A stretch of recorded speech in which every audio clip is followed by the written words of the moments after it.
industrialization. So it has started some 200 years back only, right? So since 1800 only, these industrialization era started. And if you take here, people or humans, they're exploiting the environment for its resources, and is benefiting most out of the environment. But the environment is having a huge impact because of the human activities, right? So these are the three distinct phases we can differentiate in the human history, right? So initially, people they have if you take the history, human extracted the copper metal. Copper was the first metal before. After the Stone Age, uh, people they were extracting the copper, and later on with the iron and the silver, gold, and they've started a lot of other minerals. Nowadays we are extracting a lot of other minerals, right?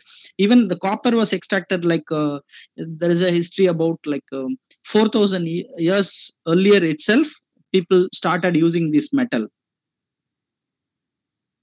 for ornaments, or any vessels.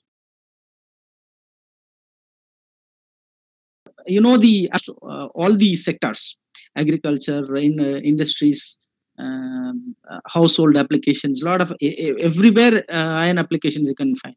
And likewise silver and other metals, we are extracting and applied. As I've said, it has been started since like 1800 AD, and during the 1930s,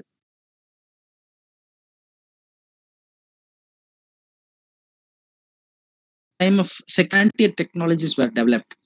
So it urges the natural resources deterioration, because people they'll go for advanced industrialization, and as well as the defense mechanisms. A lot of ammunitions were developed.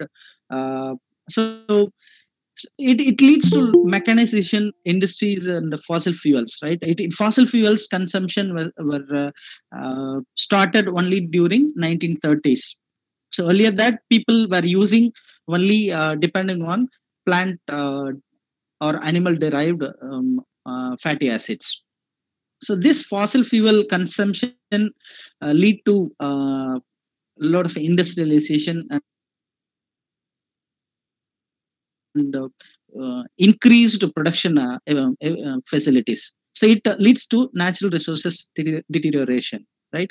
And a lot of other developments also happen in the fields of communication and the exploration techniques. Now people are developing. We are launching a lot of satellites, and we are exploring the universe. We are sending away a lot of spaceships to other out of our solar system also, right? So similarly, there were a lot of technologies were developed in the medical facilities. It is a result of increasing population. So increasing population put forth a lot of demands. It leads to uh, lot of environmental issues, diseases, and pandemics. So medical facilities has to be also developed in a quick manner. And during this 1960s, the demand for food security and the food demand, it leads to development of synthetic fertilizers and also the organic pesticides also. So these every of these developmental activities, it leads to the compromising the natural resources present in the earth, right? So, and before that, you should know that the planet earth is having a limited resource.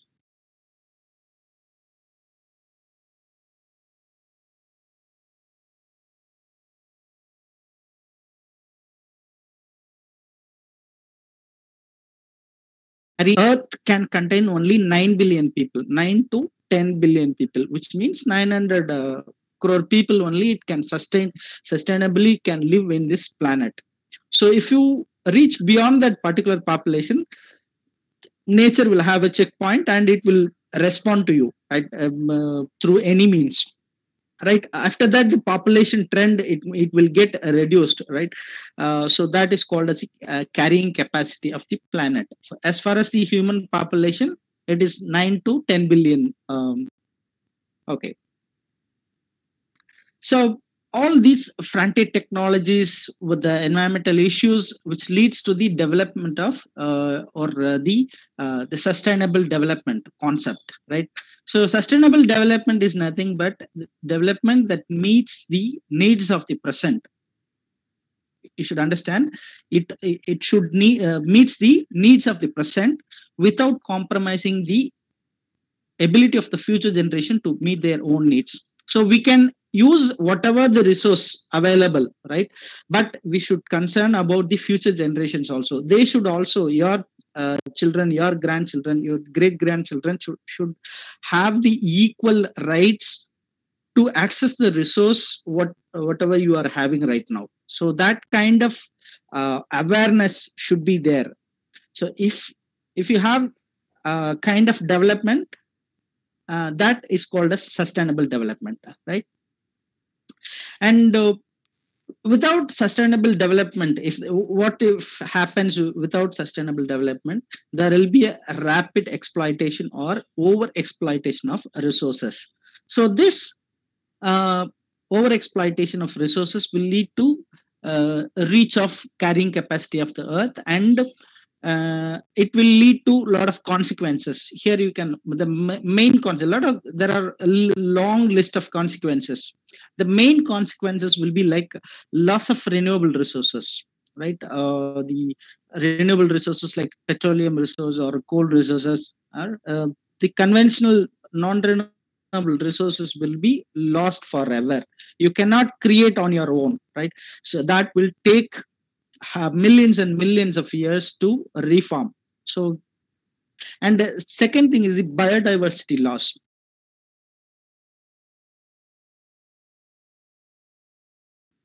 We will have diversity. Why it is important? Each and every species, because we are having around 5 million species, so 50 million species is present in the earth, right? It is estimated. But each and every species has its own role in the environment. You may not be aware of that. That it may not be important for you, but it is important for the existence of the balanced ecosystem. So each and every species is important. So these environmental challenges or environmental issues will lead to the biodiversity loss. And as you have heard about in last week, the UN have announced that there is in another decade, in this coming decade, by 2030, there will be an increase in 1.5 degrees Celsius of temperature. So that is lead to a climate change or increased greenhouse gases. Right? We are releasing or we are emitting a lot of carbon dioxide. So that may lead to the climate change, which will affect the human environment in a greater way, right? There will be a lot of impacts. So the first thing we are taking up here is before going further, let me know you're comfortable with the concepts or I'm the phase I'm going with. So if you could understand very well, you just type 1 in the chat box so that I can understand that you could understand very well.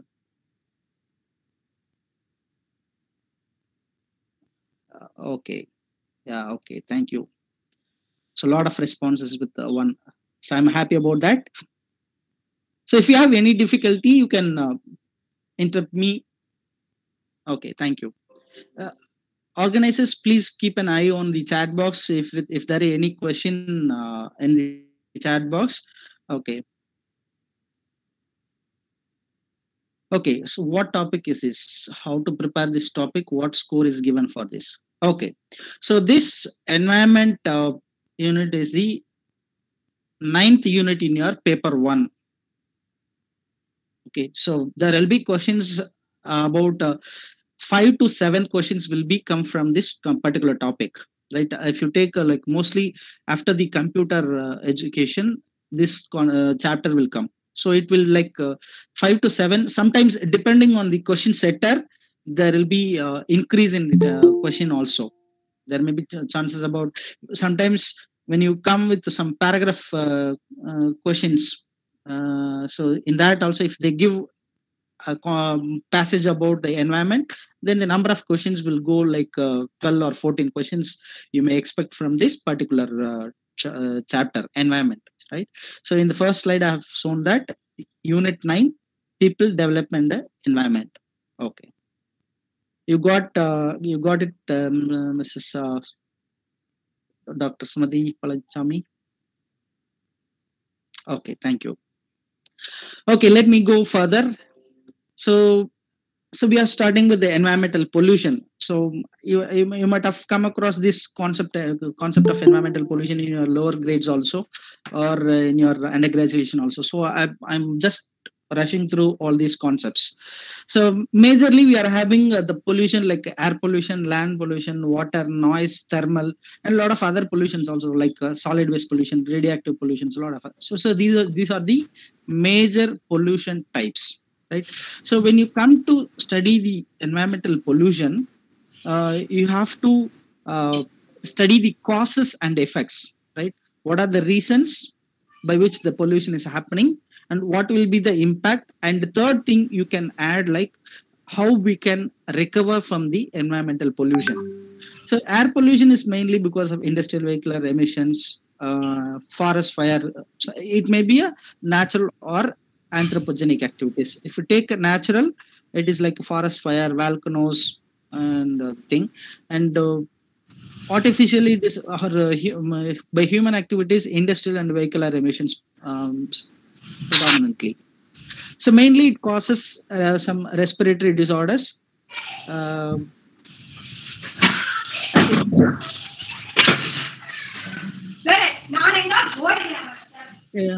Excuse me, organizers, can you mute Jay Kodi? Okay, thank you. Okay, so this air pollution, it causes a lot of impacts on the humans as well as the environment. We will study some of the concepts on air pollution impacts in later stages. Land pollution, agricultural practices, industrial discharges, and man-used dumping, seawater intrusion. There are a lot of reasons for this land pollution, and if you take the effects, there will be a reduction in the yield and infertile agriculture fields. The fertility of the lands will be reduced, and it will also lead to biodiversity loss, whether it may be a loss of agricultural crops or natural population. And ultimately all the pollution, it will lead to economic loss in a large scale. Even it may be a regional or a local, or it may be like a national or internationally, it will cause economic impacts.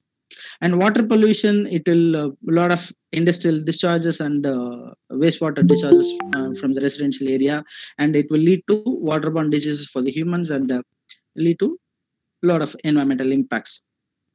And we'll see through the topics each wise. Okay, so the air pollution. So normally pollution is nothing but the change in the original composition, right? Whatever it may be, the environment component, either it may be a water or air, or it may be a land.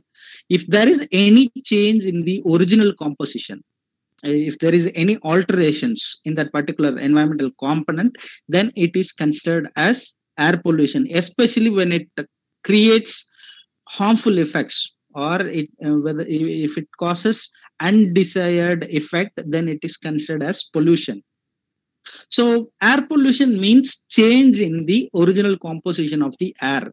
So the atmosphere is nothing but the mixture of gases, right? A lot of gases present in the atmosphere. So if you take the air, the original composition, it will be like mostly nitrogen is the predominant gas present, almost 78%, right? 78% is comprised by the nitrogen, N2. And the next one is the oxygen, O2, which is around 21%. right? 20.946 percentage. So these two gases alone, right, which comprises about 99% of the atmosphere, nitrogen and oxygen itself. So all the remaining gases are less than 1%, right? It is like nearly 1% only. So in that, argon is about nearly 1%, 0.93% is comprised by argon. This argon is a inert gas. You know what is inert gas? It is less effective in the chemical reaction. If you might have come across the periodic table, right? In the periodic table, if you take helium, argon, neon, xenon, krypton, all these gases are inert gases. Because of their electronic configuration, they will not easily react with other chemicals. So even though it is 1% is present in the atmosphere, it doesn't have any significant impacts on the environment, right? So this organ is excluded. And similarly, this nitrogen, the elemental nitrogen N2, is also sorry. Non-reactive in nature. So the other forms of nitrogen will be reactive, but the elemental nitrogen normally it is inert in nature. So oxygen is what we are concerned about. 21% of oxygen is more important. And next one is CO2, carbon dioxide, which is about 0.03%, like 0.04% only, right? So even though its percentage is very minimal, its impact on the environment is huge because it is a greenhouse gas. We will see what about greenhouse gas, but this less than a percentage of carbon dioxide is having a huge impact on the environment. And the neon, as I have said already, it is inert gas. Helium is also an inert gas. And methane, again, its percentage is less than 1,000 of a percentage, right? It is like a very minimal amount of methane is present in the atmosphere, and still its impact on the environment is very much high because these methane and carbon dioxide comes under the category of greenhouse gases. And this is a composition of a dry atmosphere. If you take the wet atmosphere, water vapor, it will constitute around 0.001 to 5% depending on the environmental conditions. Sometimes the humidity, the moisture content will be more, or sometimes it may be less. So if you take the air pollution, so there are pollutants is nothing but the substances which causes the pollution, so which is called as pollutant. So we can there are different pollutants like biological, physical, and chemical pollutants. So physical pollutants may be like pollutants which causes the temperature, alteration in the color, alteration in the visibility of the air, or the pressure difference. And the chemical pollutants, as you know, it like there are a lot of gases and other particulate matters are present. And biological pollutants like bacteria, virus, even COVID-19 virus is also a biological pollutant. So if you categorize these air pollutants, normally it can be classified into gaseous pollutants and solid pollutants. So gaseous, only three basic phases: gas, solid, and liquid. So even sometimes liquid pollutants also present in the form of aerosols. So here we are having a gaseous pollutants, for example, X of CO, right? Carbon oxides. So CO, carbon monoxide, is there. And if you take the carbon monoxide, the main source is the incomplete combustion of the fossil fuels, any hydrocarbons. So if there is any incomplete combustion, combustion chamber in the vehicles, right? If there is a inefficiency due to mechanical failure or the less quality fuels, there may be a chance of incomplete combustion. And in that case, carbon monoxide will be released. And there is another source of carbon monoxide is the smoking of tobacco. So because this tobacco, normally this carbon monoxide is released during the high temperature combustion. And as you know, the cigarette combustion, the tip of the cigarette where it's burning, there will be a temperature is about 600 degrees Celsius. So in that kind of high temperature, there is a chances of a release of carbon monoxide. And another thing is the carbon dioxide, where it is emitted from the combustion of fossil fuels. It may be a coal or petroleum fuels, right?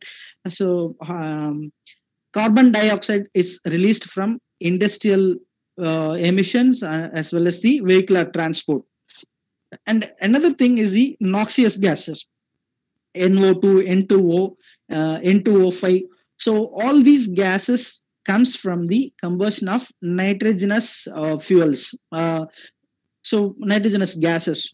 So normally this NOx is also released during the high temperature combustion. So a lot of industrial combustion process, it involves high temperature combustion process. So it releases a lot of noxious gases. And if you similarly take SOx, normally SO2 will be released, sulfur dioxide will be released, sometimes sulfur pentoxide also, H2O5 also will be released. So normally this SO2, sulfur dioxide, is released from the combustion of coal material which contain the sulfur residues. Because not coal is not a single variety, it contains different varieties like bituminous coal, lignite. There are a lot of kinds of coal. So depending on the composition present in the coal, if it contains sulfur residues, then the combustion of that particular coal will release sulfur dioxide, right? And naturally, it may be released from the volcanic eruption also, right? And so these are the gaseous pollutants. And if you take the solid pollutants, there are two different types, like particulate matter and biological pollutants. So particulate matter is the solid pollutants which is less than micron size, right? Normally, it is categorized into soot particles, smoke particles, and particulate matter of different sizes. Here we have mentioned PM1, PM2.5, and PM10, which means particulate matter which is less than 10 micron size is called as PM10. Particulate matter less than 2.5 micron size is called PM2.5. Like, similarly, 1 micron is PM1. And this particulate matter is also emitted from the combustion of fossil fuels, right? And so in this particulate matter, it may be of different kinds, like it may be organic pollutant or it may be inorganic pollutant. There may be chances of carcinogenic, which means cancer causing chemicals also will be released from the particulate matter, right? And biological pollutants, as I said, it may be of kind of pollen grains from the so if you go nearby any of the flowering fields, there may be chances of pollens. Best example is the Parthenium pollens. So Parthenium, you might have heard about it. It's a weed plant which the pollens of that Parthenium, which causes a lot of skin irritation and eye problems. So it is considered as a pollutant. So pollens is also considered as a pollutant. And next thing is the bacteria and viruses and other organisms. Even fungal spores is also considered as the biological pollutants. So this is about the pollutants, right? Okay.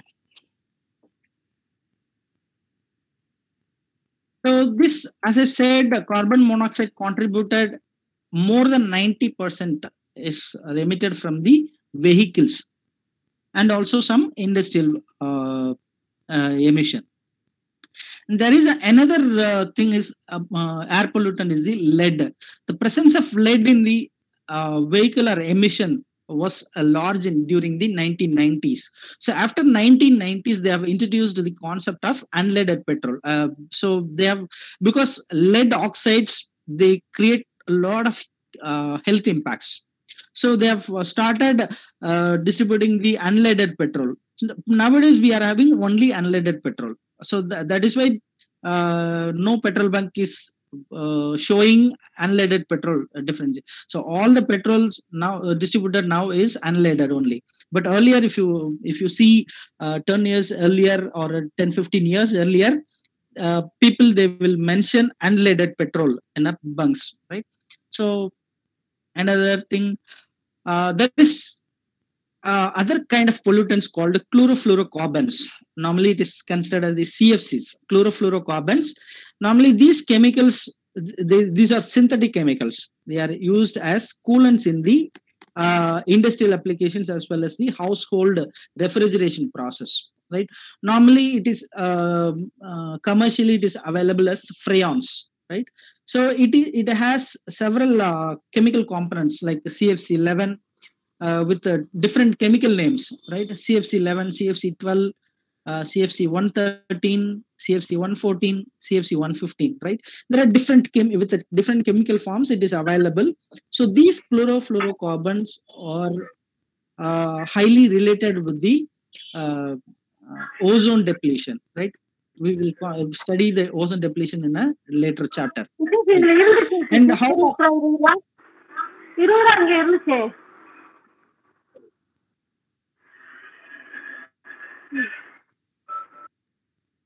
Okay. Participant, Okay, please mute your voice. Okay, thank you, ma'am, and thank you for the organizers. And Dr. Kirtana, no problem. I'll definitely, I will share the PPT for you. Right? No problem.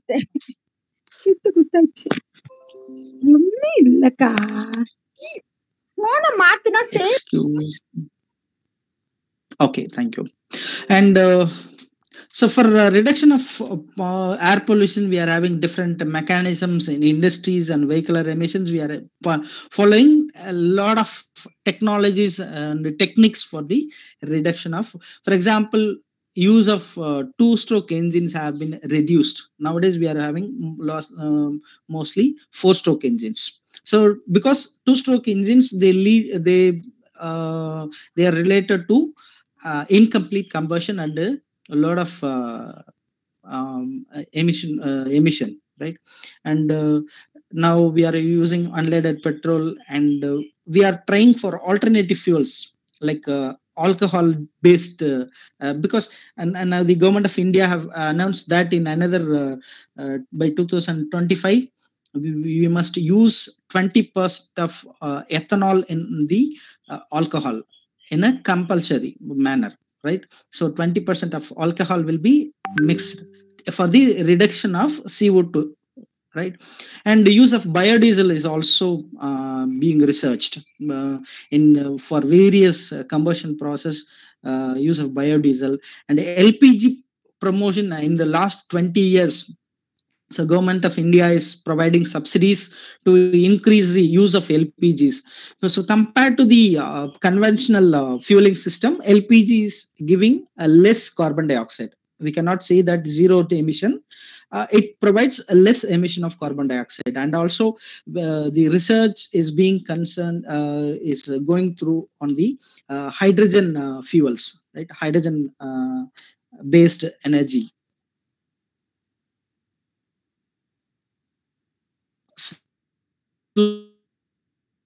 Slowly we are switching over the nuclear energy, right? Or renewable energy sources like wind power or hydropower, and trying to reduce the conventional coal based electricity production, right? And so there are, if you consider the air pollution, there is some permissible limits for like petrol and diesel. They have fixed the emission range. For any petrol powered engines, there might be, so this is what people are doing with the smoke test. So normally vehicles undergo a smoke test. So they will check the emission ranges, like CO must be less than 2.2 grams per kilometer of combustion, and similarly the hydrocarbons plus nitrogen monoxide should be less than 0.5 gram per kilometer, and the particulate matter should be free from any particulate matter. And for diesel powered engines, it is slightly varying. So 1 gram of less than 1 gram of carbon monoxide per kilometer, and 0.7 to 0.9 a gram of hydrocarbon and monoxide together per kilometer. And similarly, particulate matter, it should be very minimal, 0.08 to 0.1 gram per kilometer. Right. So this is what the permissible limits set by the legal measures of India, right, for any industrial emission or vehicular emission when they go for a smoke test. So impact of air pollution, right? There are normally it will create a lot of health impacts, right? So if you consider the seriousness of the air pollution, Delhi alone have recorded 54,000 deaths related to air pollution in 2020. So somehow it is related to the air pollution, right? And if you take Lucknow, it is 6,700 deaths, and Mumbai 25,000 deaths, and Hyderabad it's 11,000, Chennai it is 11,000, Bangalore it is 12,000. So if you take all these cities, they are metro cities. It is high in population, and it is high with the vehicular transport, right? The population density is more, and as well as the vehicular transport is very high. So it lead to a lot of vehicular emission and a lot of death rates due to the air pollution. And so if you take the air pollution alone in 2020 alone, it cost about like 160,000 deaths in the uh, world's 5 biggest cities alone, right? So if you take the cities like some of the Chinese cities, some of the European cities, they are high in air pollution, right? And air pollution it also. Hello.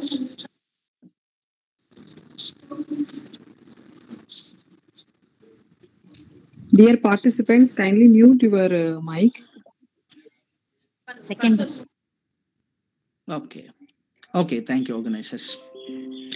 And if you take the air pollution from fossil fuels and other, we are, as I've said, COVID-19 pandemic is also important. You might have heard about the recent deaths. It will crossing more than 5 billion, right? So, and everything is counted, right? And it not only affects the human health, it also the economic impact. It causes economic impacts, right? It here you can have a picture of the economic impact in the dollars, US dollars. And if you consider the Delhi, we have like in economic value, it is 8.1 billion US dollars, right? If you take other cities like a lot of Asian cities also, like Tokyo, Shanghai, and here London is one more city. So, and again Mexico. So every major cities, they are facing the human life as well as the economic loss. Normally, if you take the impact in the health, human health, and you can take this triangle, right?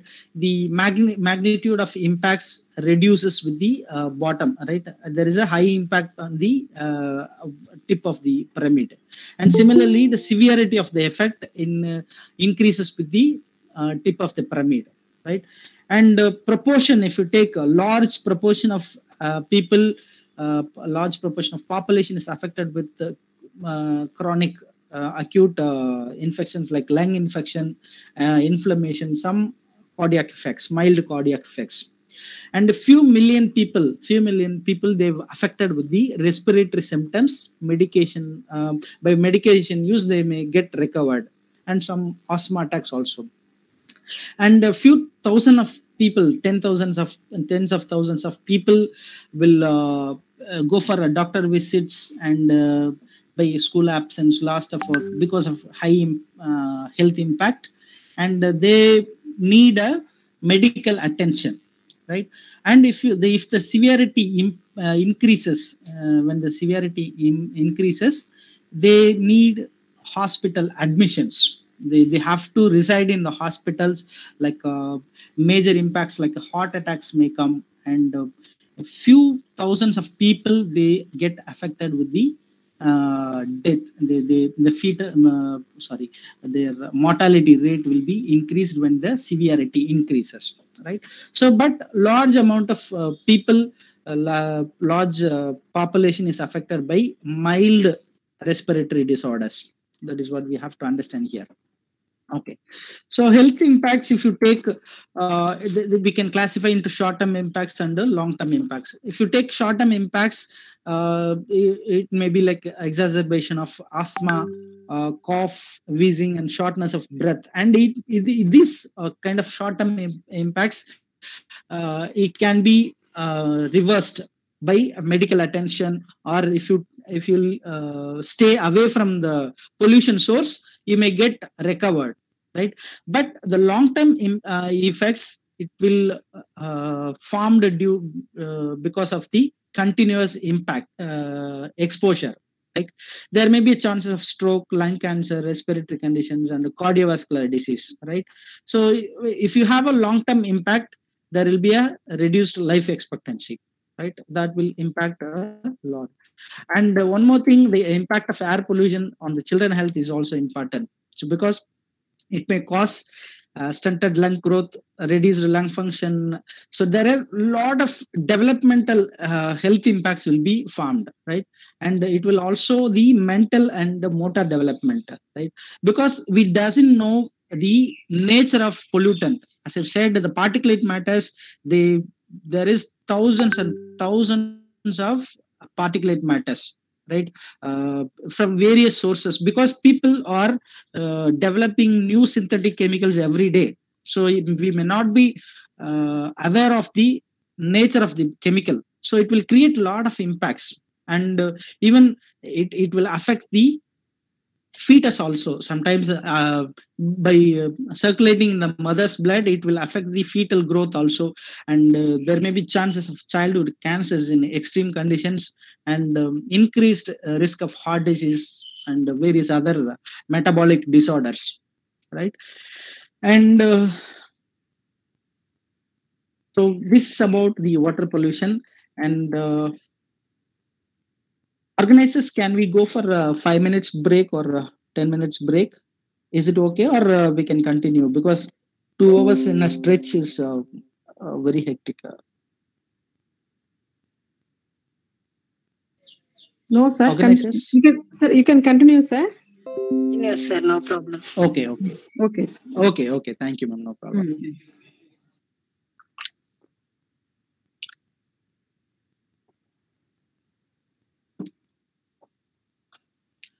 Okay. So next concept is the water pollution.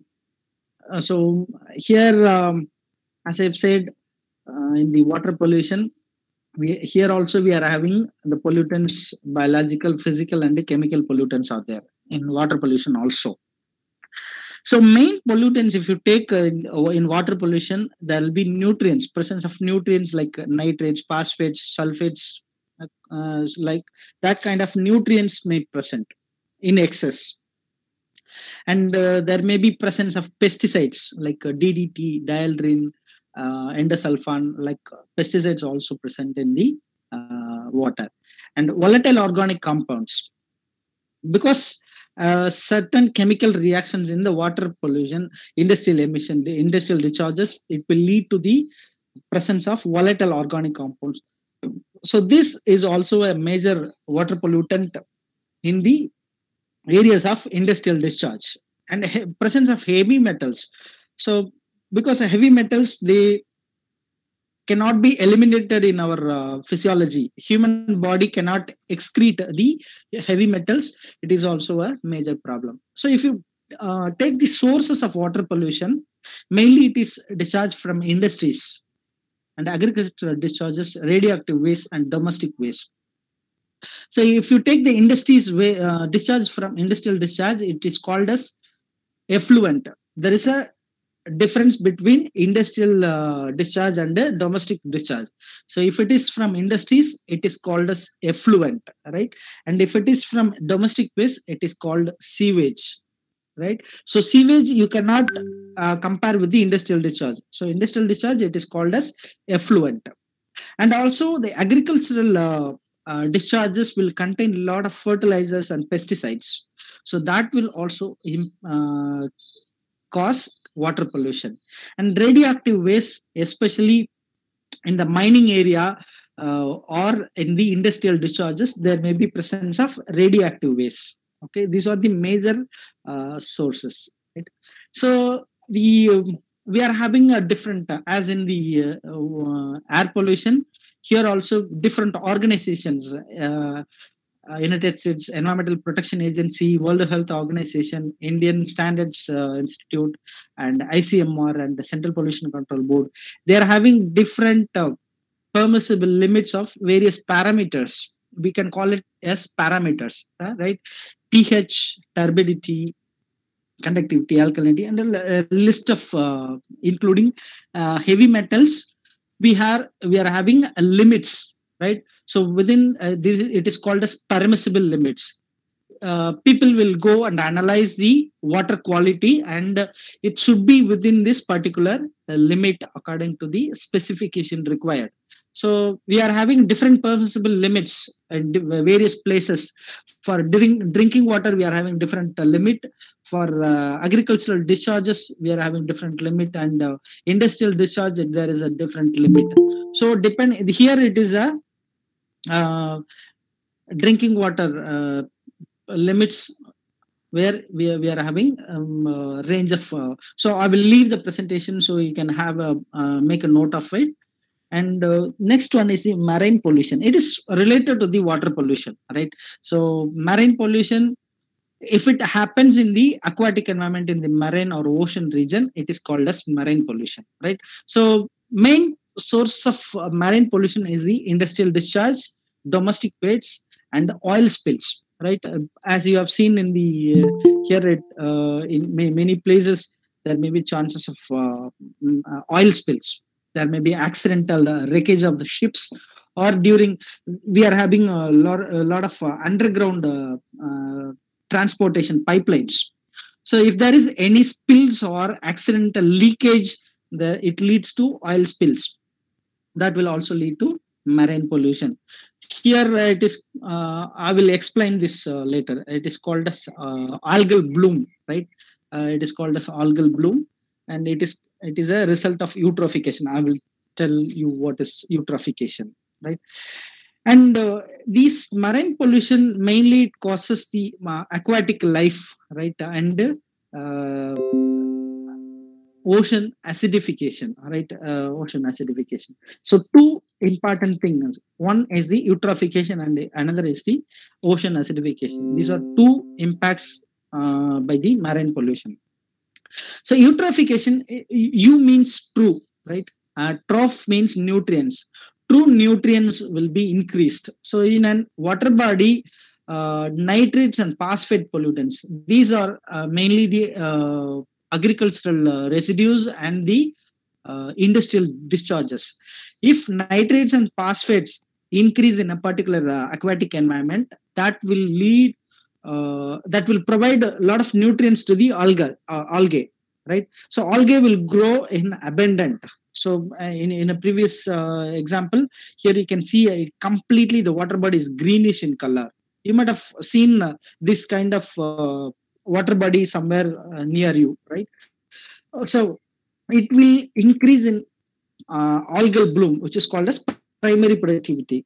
So that will lead to excessive plant growth, and ultimately the surface will be blocked. Here you can see that the surface completely is blocked with the algal bloom, right? So that will prevent gaseous exchange, because dissolved oxygen is an important factor. Oxygen has to be dissolved, and then only the organisms underwater can use that oxygen. So that will prevent the oxygen dissolution, and also that will limit the light penetration. So that will mostly, if there is get darker underground environment, so that will lead to death of organisms inside the water. So, and lack of oxygen and lack of light will lead to death of the organisms, both plants and animals inside the plant. So ultimately, this eutrophication, initially it will be greenish in color, and after some time that will get black in color because of all the dead organisms, right?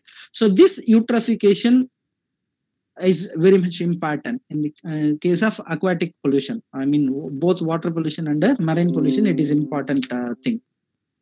You should remember that it is caused by increase in nutrients like nitrates and phosphates, right? The second thing is the ocean acidification. So ocean acidification is nothing but ongoing decrease in the pH. You know, the pH scale starts from 1 to 14.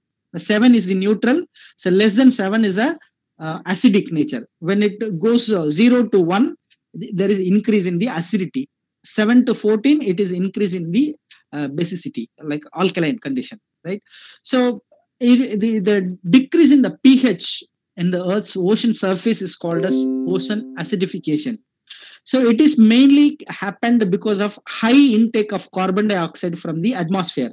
So if the carbon dioxide concentration is high in the atmosphere, more amount of CO2 is dissolved into the water, surface water.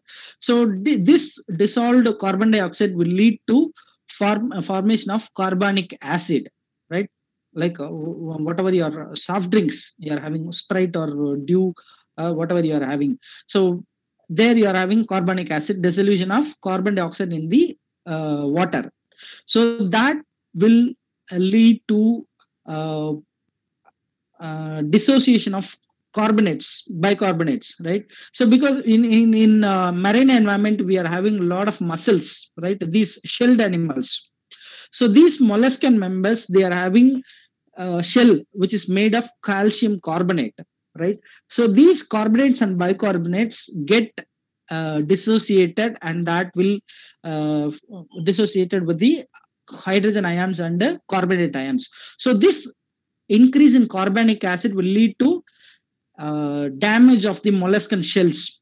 So that will lead to damage of the molluscan community. If you take the terrestrial environment, insects are the dominant members, right? In terrestrial environment, insects are the dominant animal population. If you take the ocean environment, molluscan members are more dominant in numbers, right? They are next to the planktons, smaller organisms. Molluscans are the large animal community which dominates the marine environment. So if this increased carbon dioxide and carbonic acid will damage the marine population, that will lead to imbalance in the ecosystem, marine ecosystem, right? So this ocean acidification is main. Another thing is, which is more important, is the coral rocks, right? Coral material. So these corals are very much sensitive to the pH. Even if there is a slight change in the pH, if there is a small increase in the acidity, the corals get damaged, because corals are formed by the living organisms, small polyps. They're hydra, you might have heard about hydra, right? So similar kind of organisms, they live as colony, and that forms later on the coral rocks, right? So these coral materials, they are very much sensitive to the pH. Even if there is a slight increase in the acidity, corals will be depleted, right? So this ocean acidification is an important thing, right? Another thing which is highly this is a very frequent concepts discussed in many competitive exams. So Minamata disease. So Minamata is a Japanese city, right? Japan is having a lot of islands. So it is one of the coastal city present in the Japan, Minamata. So there was a plant, mercury processing plant, right? And it discharges a lot of alkyl mercury compounds, right? Alkyl mercury compounds, and it directly discharged into the coastal environment. So this alkyl mercury compounds slowly absorbed, right? Here you can see that it is get absorbed under direct consumption by the organisms, starting from the planktons, phytoplanktons, zooplanktons, and smaller fishes and larger fishes. And these it goes through the food chain, and finally it is consumed by the human beings, right? In Japan, as you know that, unlike in India, they are more depending on the seafoods, right? So the consumption of contaminated fish products, it increases the mercury concentration in the humans. So it leads to chronic poison of these alkyl mercury compounds, right? So it creates a lot of health impacts. It is normally characterized by, normally it is permanent, because as I said earlier, a lot of heavy metals, it will not be excreted from human bodies, right? It will stay in the human, not only in the human body, when it enters the organism, either it may be a plant or animal, it stays forever, right? So usually it causes permanent effect. So normally the impact, like impairment of brain functions, right? Directly it affects your nervous system, central and peripheral nervous system, and it will affect the speech, sight, and muscular coordination. In severe condition, it will also lead to death of the organisms, right? Here I have given examples of the impact. If you Google it, the Minamata disease, you will get a worst picture of the conditions. Like Minamata disease is one of the most important accidents happen in the history of humans. So you should remember that this Minamata disease is mainly caused by mercury poisoning. So compounds is the alkyl mercury compounds, right? Okay. So another thing related to water pollution is the blue baby syndrome, right? Blue baby syndrome. I don't know how many of you heard about this blue baby syndrome. Normally, we call it as a hole in the heart, right? In a layman concept, we call it as a hole in the heart. And it is a natural condition where if there is any defect in the heart valves, because we are having a heart with 4 chambers and 2 valves are controlling the circulation, right? So it controls the oxygenated blood and the deoxygenated blood. So oxygenated blood should not mix with the deoxygenated blood. That has to be circulated separately. So if there is any defect in the valves, there is a mixture of oxygenated blood and deoxygenated blood. How you can differentiate? If you put a rubber band around your finger, in a few seconds, your finger will turn blue in color, dark bluish in color. So that is how you can, because that is rich in carbon dioxide, deoxygenated blood. So likewise, when the mixture of oxygenated blood with the deoxygenated blood, your body turns blue.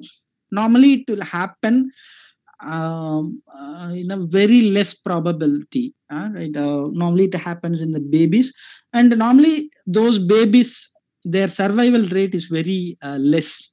We don't have any technologies or medical technologies to revive that, right? So normally those babies will not survive for longer periods. Within a few weeks or within months, they will get died. So that is called as a hole in the heart or blue baby syndrome. So similar kind of conditions, like this kind of a bluish skin will be formed by methemoglobinemia. right? So methemoglobinemia is a condition where the nitrate contamination causes the similar condition. So these nitrates, as I've said, this nitrate is mainly discharged from industrial waste as well as the agricultural discharges, because we are using not a lot of nitrogen-based fertilizers. So that will lead to nitrate contamination. So that will cause methemoglobinemia. So with this, nitrate will enter your system and it will affect the oxygen carrying capacity, right? So that will reach your hemoglobin, and it will form a chemical complex with the hemoglobin, right? There we are having iron, right? So it will react with the iron and it will form a chemical complex that will prevent the oxygen to be bind. So the oxygen carrying capacity of the blood will be reduced. So it will lead to methemoglobinemia, or it is the symptoms. Even in the adults, when the nitrate contamination increases, it creates a symptoms similar to that of blue baby syndrome, right? And in severe conditions, this also lead to death. And another thing you have to concentrate in the water pollution is the bioaccumulation. So when we are discussing about the mercury poisoning in the Menopra disease, we have seen that the mercury compounds, it increases it goes through the food chain, right? So it is get absorbed by the plant, phytoplankton, small fishes, and somewhat larger fishes, and finally to the humans. So similarly, the bioaccumulation is the increase in the contaminant concentration through the food chain, right? So by repeated consumption, it travels to the next trophic level, right? From the either it may be it will be because we are repeatedly consume certain foods. For example, if you are taking a brinjal every day, which is contaminated with the DDT, you will likely to increase with the DDT concentration over the time, right? So which is called as bioaccumulation, which means in a particular organism, increase in concentration of contaminant due to repeated consumption of the food contaminated, right? Then it is called a bioaccumulation. Accumulation means it is accumulated in a particular organism, right? So there is another similar there is a similar term to this, which is called as biomagnification. So by increasing time, it is increase in the concentration through the food chain. So we are having, for example, if you take the aquatic environment, it is phytoplankton, small fishes, larger fishes, and finally the human.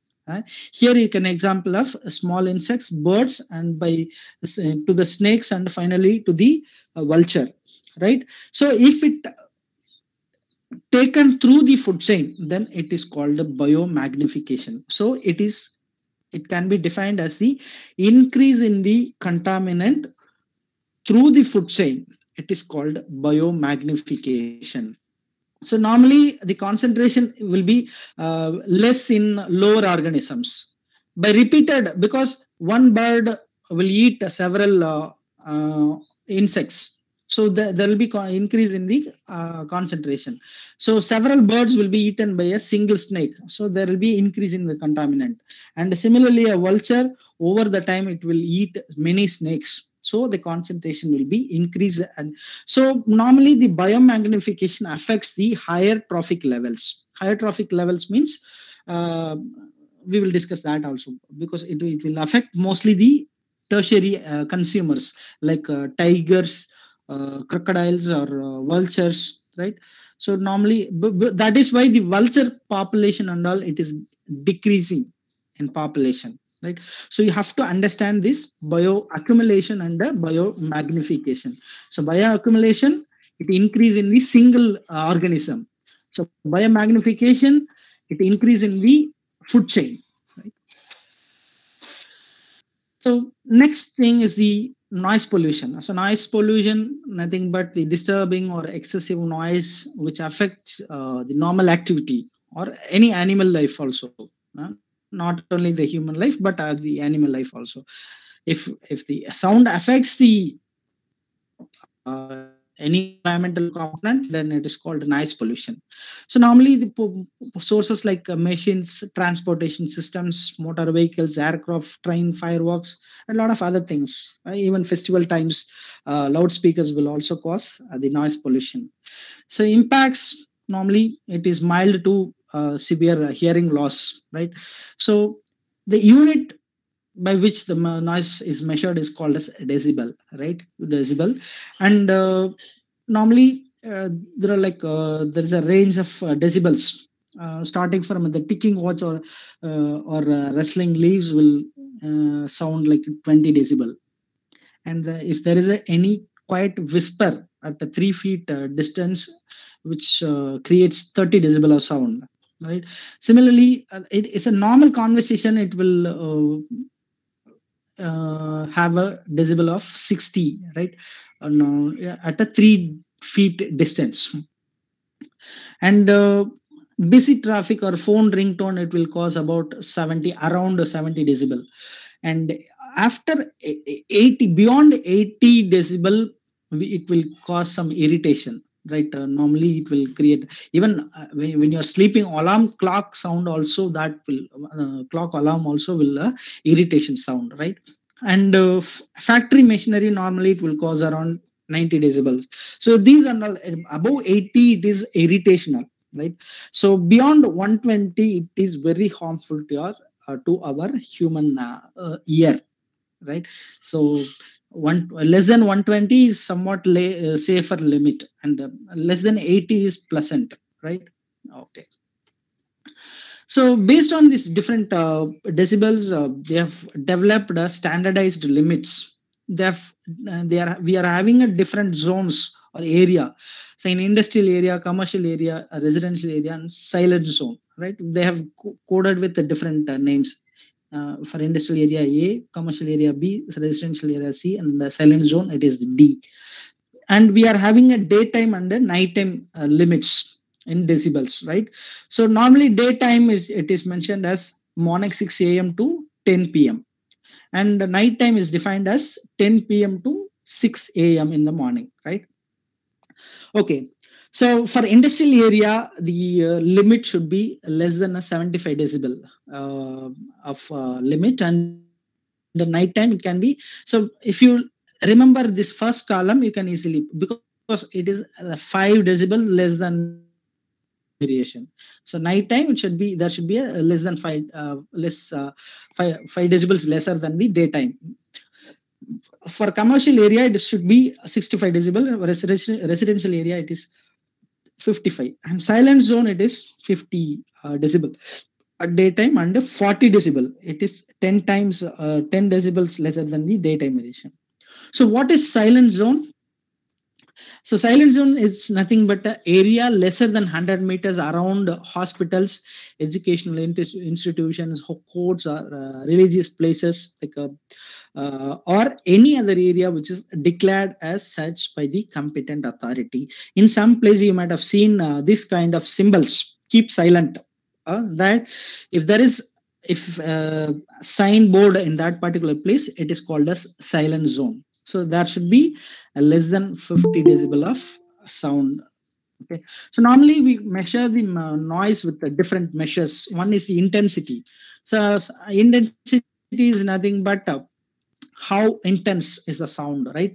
You know, the sound wave travels, so it will travel vertically in a small proportion, then it is called. So small sound creates small intensity, and louder sounds will create high intensity. This is what you have to understand. So intensity is normally measured in decibel also, right? And frequency, it is nothing but if you take how many waves produced in a second. For example, like normally we take so if you take time, this is a 1 second. So how many sound waves produced in a second, right? For different sound, in the frequency may vary, right? And sometimes So for different sounds, the frequency may vary. So how many number of waves? Normally, one wave is considered as one cycle, right? So this is called as one cycle.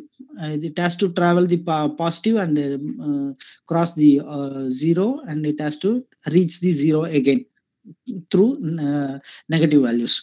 So this is called as one cycle.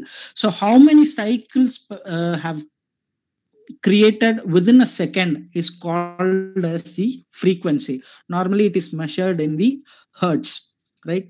So it is called as a hertz. So human hearing range is 20 hertz to 20,000 hertz, right? Or we can 20 kilohertz, 20 hertz to 20 kilohertz. So this is what the normal human hearing range. So less than 20 hertz also we cannot hear, and higher than the 20,000 kilohertz also we cannot hear. So if it goes beyond 20,000 hertz, it is called as ultrasound, and if it goes less than 20 hertz, it is called as infrasound. Dogs can heard the ultrasound with more than 45,000 hertz. That is why a smaller sound frequencies can be heard. Even sometimes you might have noticed that your dog will keep the ear very sharp, listening to some noise which may not be heard by you, right? So even these bats is also using this ultrasound with a sound frequency more than 120,000 hertz, right? So these dogs and bats, they are using ultrasound. If you take the elephants, they for their communication they are using this infrasound less than 20,000, because this infrasound they can reach longer distances, and so that these elephants, they are using it for their communication, right? And another thing is the amplitude. It is a relative strength of the sound waves. One sound is how much vary from other sound, which is normally measured as amplitude. It is the unit of amplitude is the decibel. And pressure, it is normally called as sound pressure level or sound pressure simply. And it is known as the sum of the amplitude. Normally when you listen to the amplifier, or some of the CD players may have LED indicators likewise, right? So normally this sound pressure is measured in the Pascal units, and it will be converted into sound pressure level. So it is equivalent to this Pascal units will be equivalent to decibel units. And as I have said earlier, like the up to 90 decibel, it is somewhat riskless. When it reaches 120 decibel, it is harmful to your hearing system, right? And how many? Just a minute. So let me know if there is any other queries so far. If you have any queries.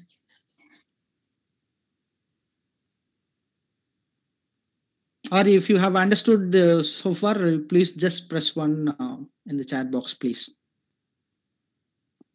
Okay, thank you. Okay, a lot of responses, which shows that even after 1.5 hours, people are listening. I'm so happy about this. Thank you. Thank you, respondents. And let me move ahead. So next one is the radioactive pollution, right? Radioactive pollution, normally some of the places you might have come across these symbols in certain products or certain places in hospitals, in industries. Some of the labs may have this kind of symbols, which indicates the zone of radiation, zone of radiation, right? So, okay. And there are different meanings for that symbols also, right?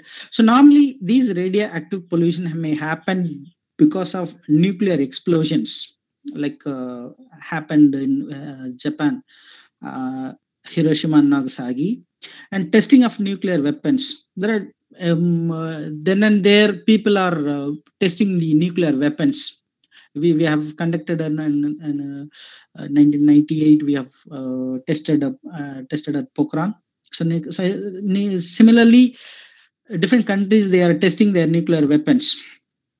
And nuclear weapon production and decommissioning, because certain for certain things they may develop nuclear weapon production, and after insisting from the any other mandatory authorities, they have to go for decommissioning. So in that case also, there may be chances of radioactive pollution. And mining of radioactive ores, because people are extracting uranium or plutonium ores. So there also, even some of the other mining places also, there may be chances of radioactive pollution. Even in coal mines also, if there is a presence of radioactive materials, that will cause radiation.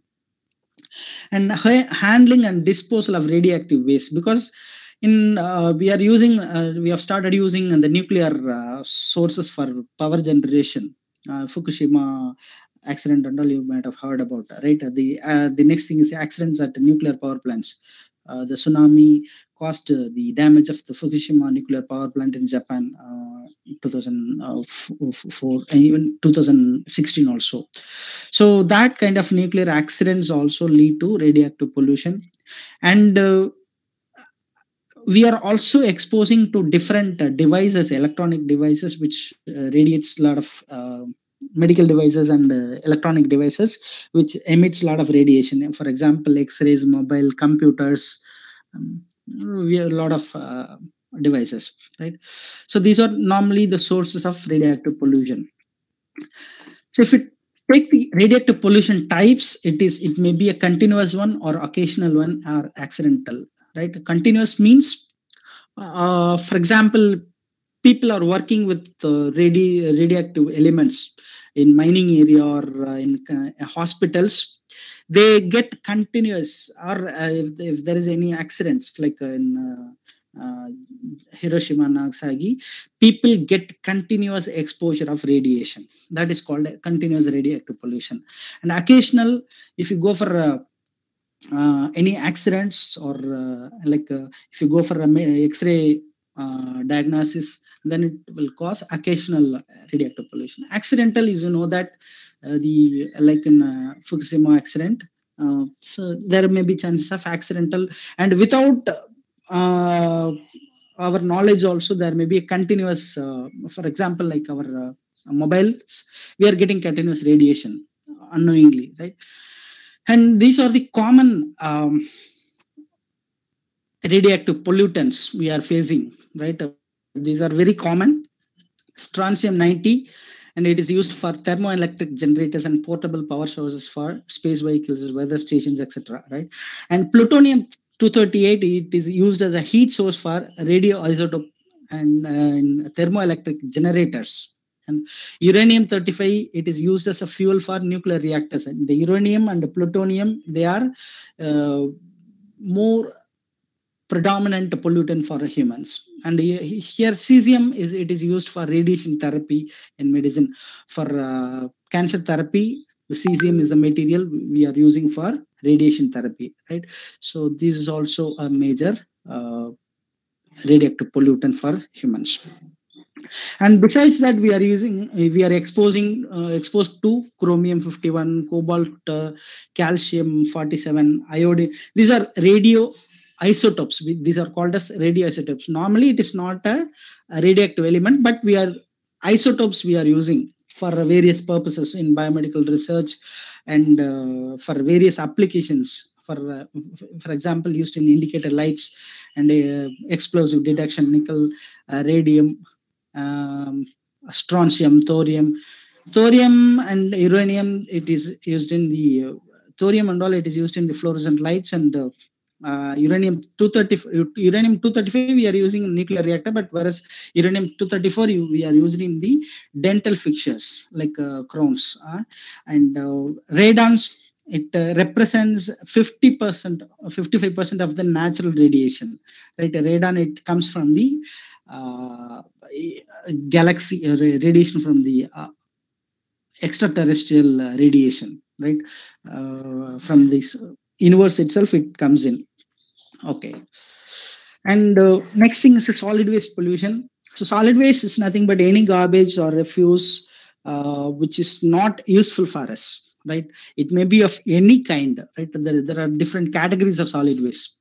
Normally, we categorize into paper, glass, organic, and plastic pollutants. These are the major. So even people are for managing the solid waste. People, we are using color coding system, and normally if you take the sources, it will comes from the animal waste, hazardous waste, industrial waste, non-infectious medical waste, food waste, mineral waste, non-hazardous waste. And if you take the source like from mining, there will be solid waste like waste rock materials, tailings, mine water will be formed, and the chemicals and other materials will be from the mining place. In agriculture and forestry, there will be a chance of pesticides and fertilizers, organic plastics and containers, manure or slaughter waste, and other solid pollutants will be formed. In industries, the solid pollutants will be wide variety: textiles, plastics, chemicals, ash, nuclear waste, and other solid. And if you take similarly the household, there is a large volume of solid waste from the household and the residential waste.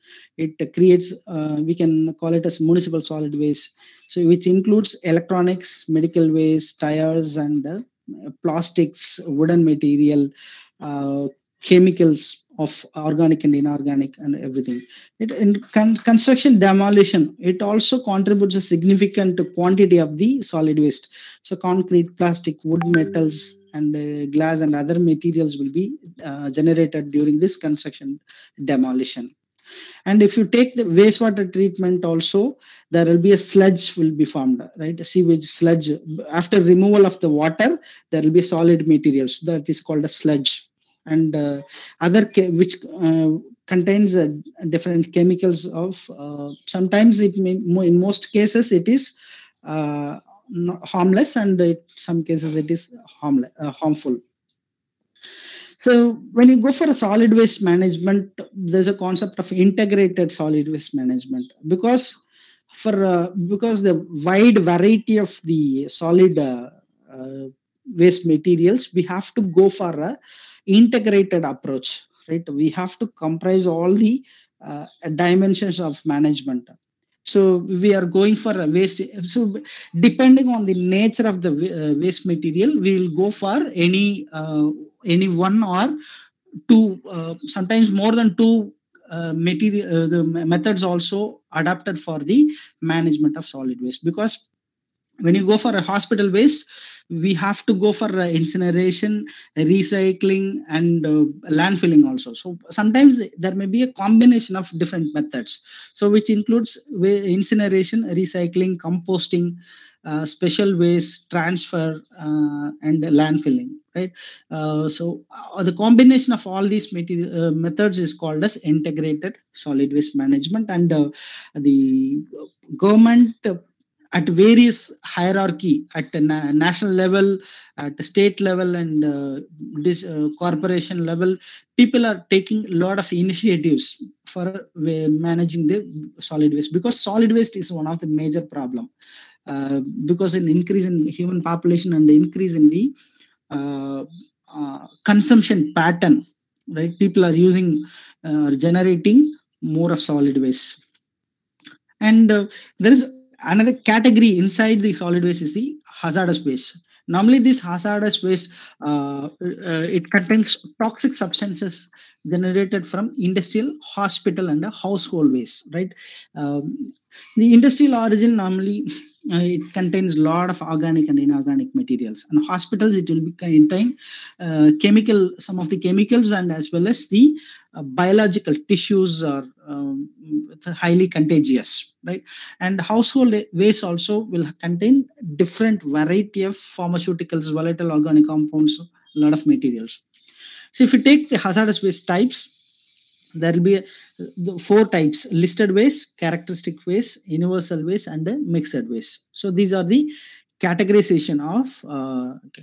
So the variety, the hazardous waste, it will be different in nature, like electronics and small appliances, because the presence of heavy metals present in the electronics, there may be chances of lead, chromium, gold, silver, uh, like that kind of heavy metals may present in this electronic circuits, right?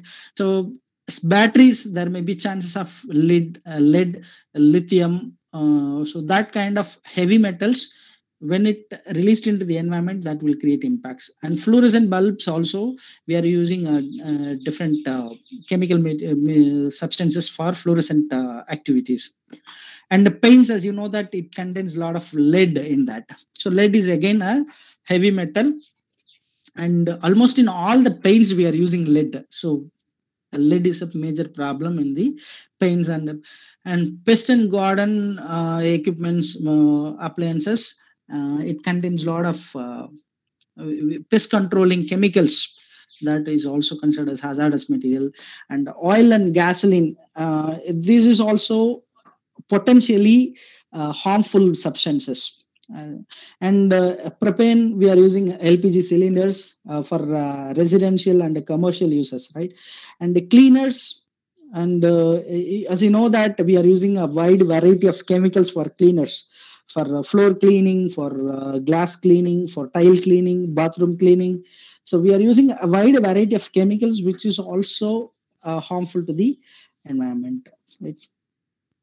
So normally, when you go for a hazardous waste management, we collect the hazardous waste from various sources, like industries, at various discharge points, and it will be transported. And based on the nature of the hazardous waste, it will go for recycling, or sometimes it will undergo a treatment, or it may be go for a disposal. A disposal, mostly we will go for a landfill, right? And sometimes these hazardous waste also contain radioactive materials also. So in that case, there is a requirement of safe disposal also, right?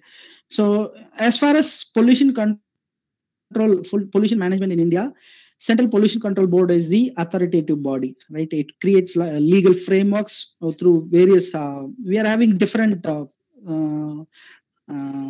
legal measures, like Water Act, Air Act, Environmental Protection Act, and also it creates a lot of standards and guidelines, right? For example, in 2005, they have implemented the Bharat Stage 3 norms, right? Now we are in the Bharat 6 stage, right? With a target of 2023, we are having the Bharat 6 stage. And so to all these efforts to reduction of greenhouse gases, carbon dioxide and methane emission, right? So for this, Central Pollution Control Board is having 7 zonal offices, like Bangalore, Kolkata, Shillong, Bhopal, Lucknow, Vadodara, and Agra. So besides these 7 zonal offices, it has state pollution control offices under its management.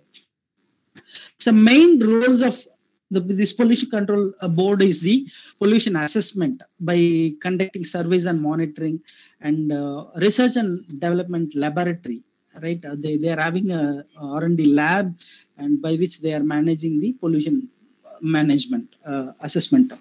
And they develop the standards and guidelines for industry specific emissions, because a lot of industries, because if you take the industrial sector, cement, because there are different industries using different fuels, right?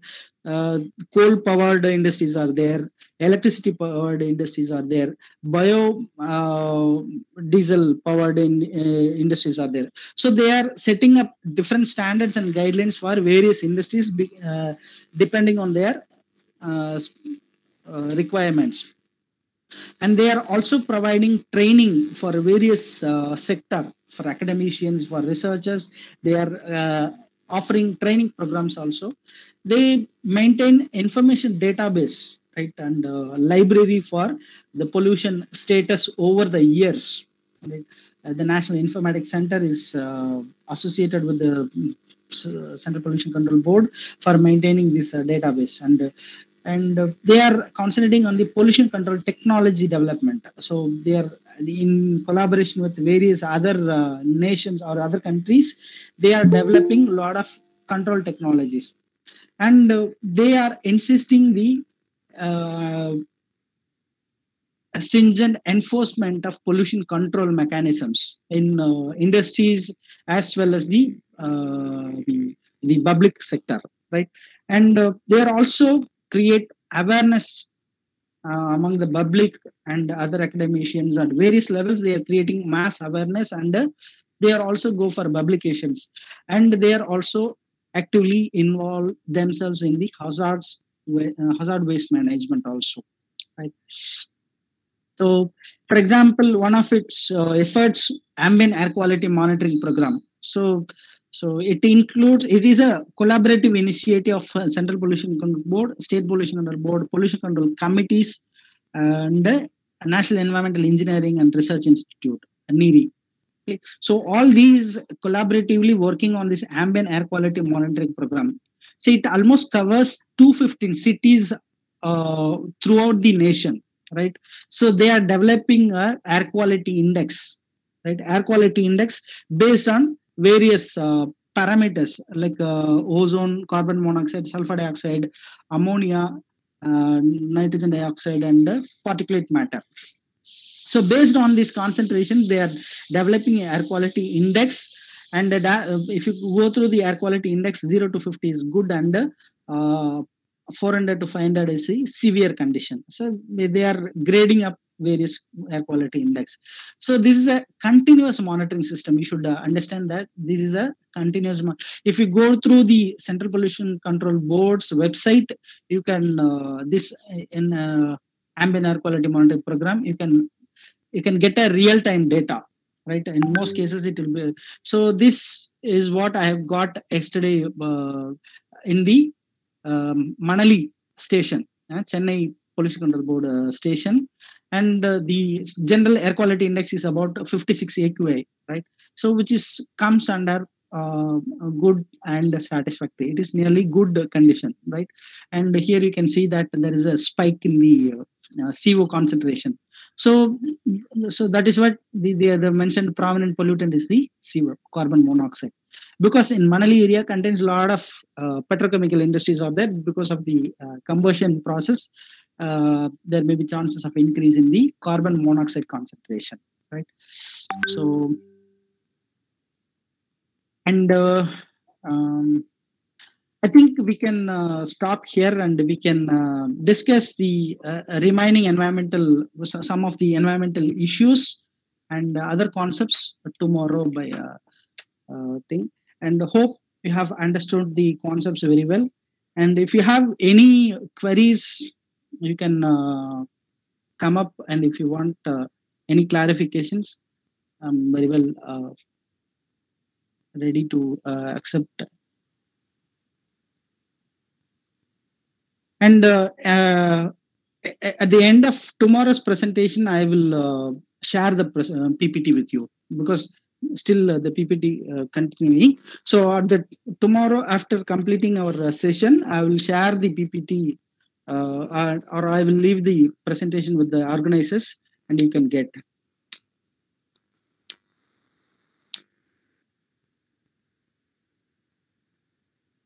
Okay, give some tricks for how we can recall these points. Only thing you have to go through again and again, because if you could understand the concepts very well, but the basic concepts you have to understand. The other thing you have to update, as I said in the earlier, you have to update the concepts, because certain things, for example, the certain things they will update timely, right? So you have to go through repeatedly, and first thing you have to, if you are a beginner, you should understand the concepts very well.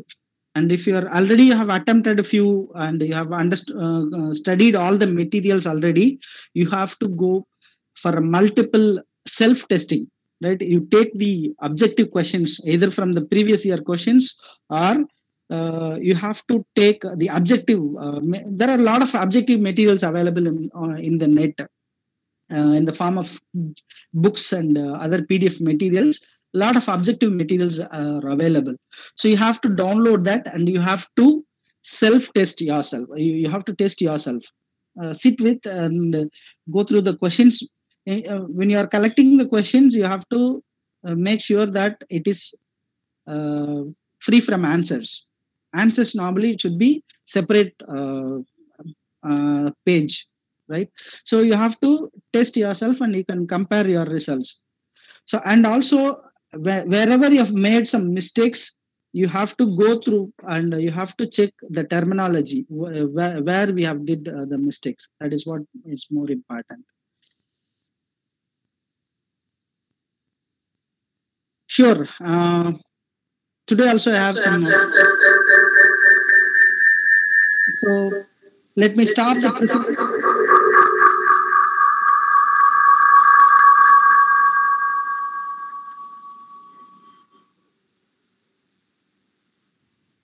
Karthikayani ma'am. Okay, sir. We'll start the presentation. Thank you, sir. Very informative session. Thank you. And Jovi Lakshmi? ma'am, just a minute. I have a. Sir, we'll have formal note of thanks. Please wait, sir. Just a minute, ma'am. There is a activity for 5 minutes about. Okay, sir. Minutes. Okay. You proceed. Okay. Students, participants, if you are free to join with this, one of the session, we can go for a small test, right? So if you are ready, go to Google and type Kahoot. I think most of you are familiar with the Kahoot. Otherwise, I'll type in the chat box. I've posted a link. You just click that.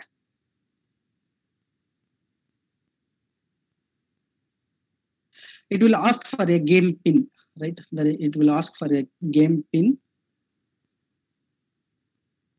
You type there 3269018.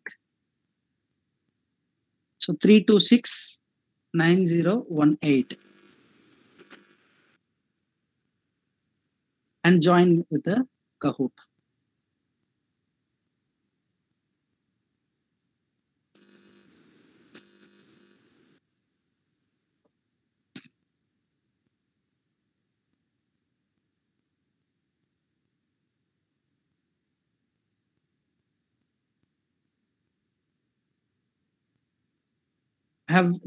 I have 10 questions only, right? So game pin is 3269018.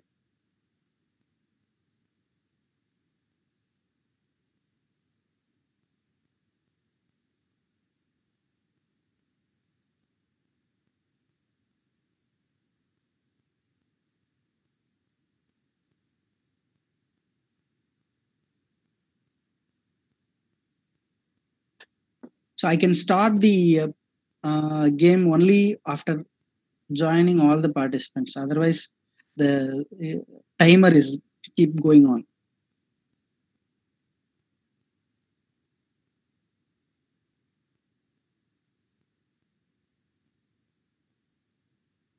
Please, no one leave in between because that will also affect the timer.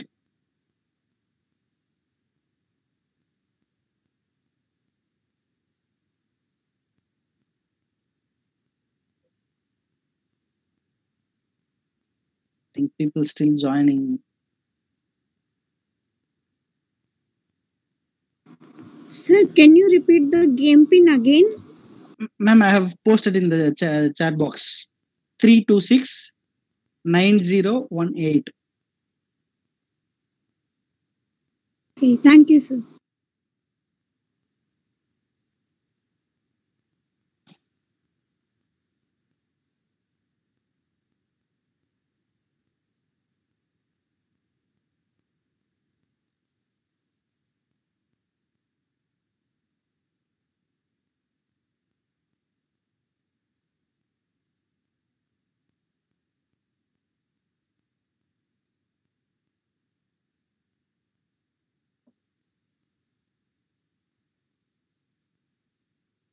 think please people please leave in between.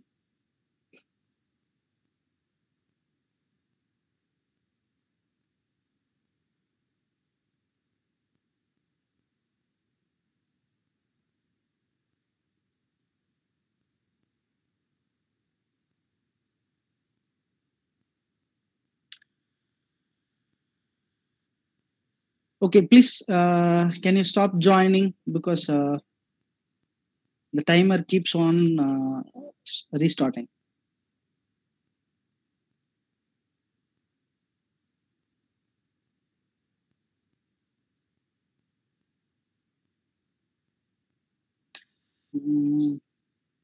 Participants, please do not leave in between, or please do not join anymore.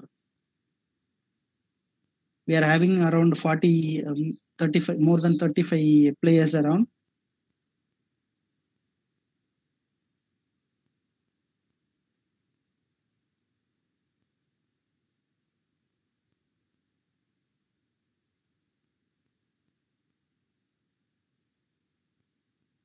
Oh, I think people are again, they are leaving and joining back, it seems.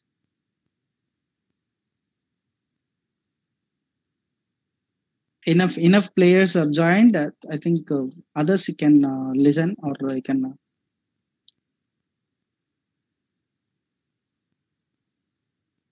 otherwise I will share this also.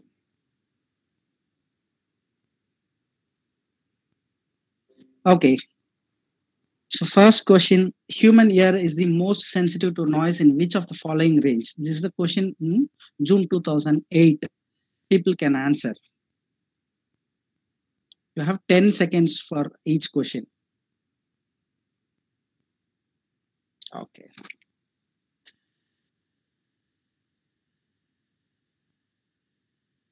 So Charming Frog got the first point, and we have got 23 responses.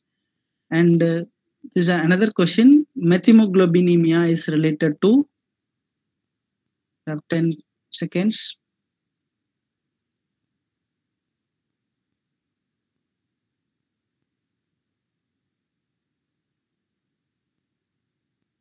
Okay. So next question is second most important source after fossil fuels contributing India's energy need. For energy generation, we are depending on, after coal, we are depending on which source? This is a question of December 2012.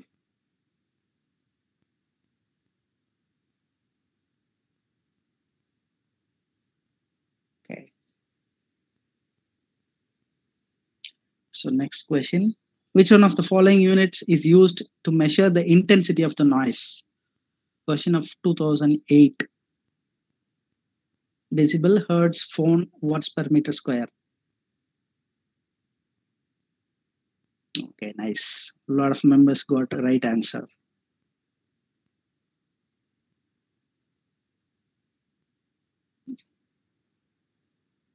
So next question. So dioxins are produced from which source? June 2010 question. Wastelands, power plants, sugar factories, combustion of plastics. Wow, nice. A lot of people got a right answer.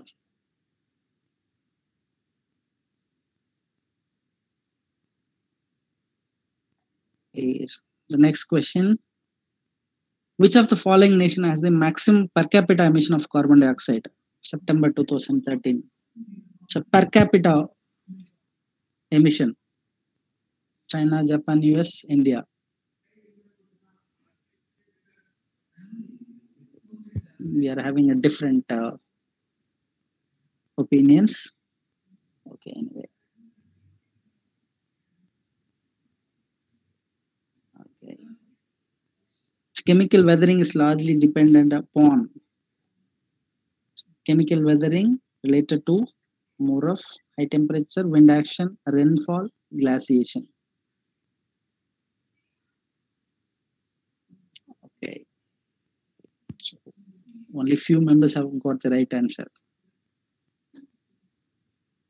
Okay. So the next question. So biomagnification means increase in the. So biomagnification and the bioaccumulation, you have to remember.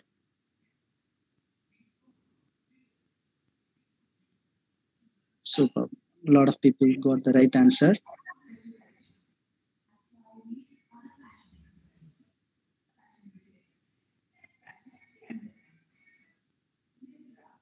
Just 3 more questions. So world as a whole, environment has degraded during the past several decades. The population of the world. So whether it is a correct explanation of the assertion.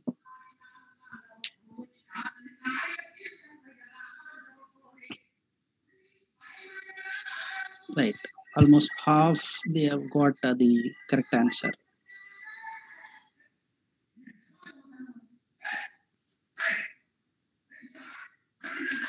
So next question.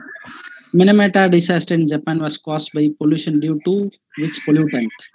Lead, mercury, cadmium, or zinc?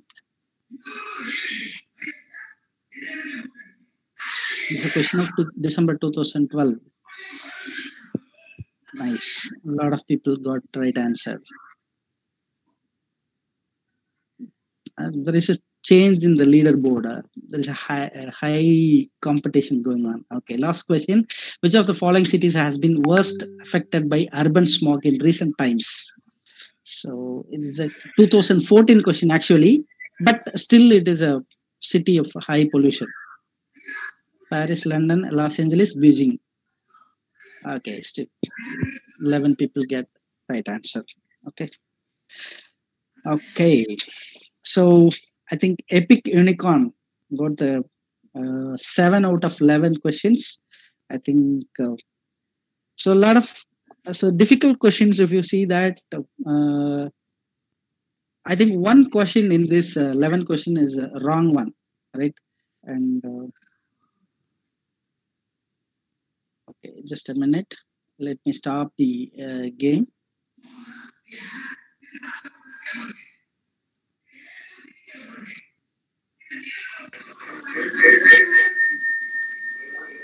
I think if you have any questions regarding the question also, we will discuss tomorrow. I think it's time. We can wind up the session. Over to the organizers. Thank you, sir. Thank you, sir. Let me call Jyoti Lakshmi to give vote of thanks. Okay, ma'am. A very good afternoon to one and all who presented here. On behalf of PG and Research Department of Commerce and Computer Science, I feel very happy to pleasure to take this opportunity to propose the vote of thanks in this occasion. First, I would like to thank our respected principal, Dr. K. Jayanti ma'am, for permitting us to conduct this 10 days virtual course. Next, I would like to extend my wholehearted gratitude to our organizing secretaries, Dr. G. Kavita ma'am and Dr. N. Karthikayani Vishalakshi ma'am, for their initiative, encouragement, and moral support to organize this course. Then I extremely grateful thank to the resource person, Dr. D. Mahamuni sir, for glowing today's session. This session which handled by you was most interesting and inspiring to everyone. It was a more informative, and the tips given by you would help the participants to crack the NET exam. Parents are a first teacher. Teachers are a second parents. The teachers are playing a vital role in promoting the students' welfare by conducting this kind of virtual program. Hence, I hope that the students and those who need to enrich their knowledge for their upliftment of their life. Thank you, sir, for your innovative thoughts, provoking elaborative concept relating to people, development, and environment. I thought on proverb for this concept, this heading, sir. Circumstances are a creature of man. Man not a creature of circumstances. That is, man is a product of enrollment. So I hope that everyone will utilize this session properly. Thank you so much for your excellent presentation, sir. Then I thank all the participants for spared their valuable time. Finally, I extend my sincere thanks to the organizing committee members of both the department for their kind coordination in all endeavors. Once again, thank you all. Thank you, ma'am. Thank you, sir.